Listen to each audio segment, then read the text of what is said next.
Some toys are meant to bring joy, but some hold secrets darker than you can imagine. This is the story of Emma and the doll that whispered at night. Emma, a 10-year-old girl, loved collecting old toys. One weekend, while visiting a yard sale with her parents, she noticed a peculiar porcelain doll sitting alone on a dusty wooden chair. It had glassy blue eyes, a faded pink dress, and a small crack running down its pale cheek.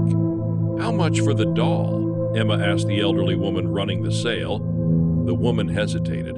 Her wrinkled hands trembled as she handed the doll over. "It's free, but be careful, dear," she whispers at night. Emma's stomach twisted, but she forced a smile. She didn't believe in ghost stories. She took the doll home and placed it on her bedroom shelf before going to bed. That night, as the wind howled outside, Emma woke to a faint sound. Emma.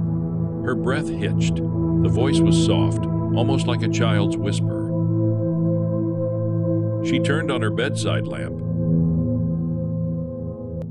The room was empty, except for the doll, sitting on the shelf exactly where she had left it. She swallowed hard and shook her head. "Just my imagination," she muttered and went back to sleep. But the next night, the whispering returned. She trapped me. Help me escape.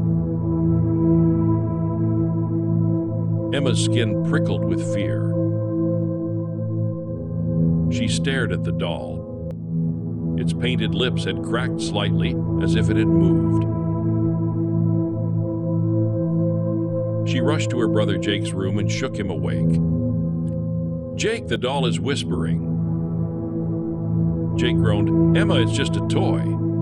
She begged him to stay in her room for the night. Reluctantly, he agreed. As the clock struck midnight, the whispering began again. Please help me. Jake bolted upright, his face turned pale. "Did you hear that?" he whispered. Emma nodded, too afraid to speak. The doll sat motionless, but its eyes, they seemed darker now, almost hollow. Determined to figure out the truth, Emma and Jake did some research the next day. They found an old newspaper article about a girl named Lily who had gone missing in their town decades ago. Her body was never found, but rumors spread that her spirit had been trapped in a doll by a woman accused of witchcraft. Emma's hand shook as she stared at the doll. The crack on its cheek seemed to have deepened. "What if Lily is inside?" she whispered. That night, Emma built up her courage. She sat in front of the doll and asked, "How can I free you?"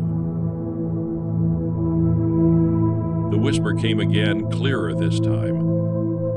The key in my back. With trembling fingers, she turned the doll around and found a tiny, rusted key protruding from a hidden compartment. Taking a deep breath, she twisted it. The moment she did, the room plunged into an unnatural cold. The lights flickered. The air smelled of old, damp earth.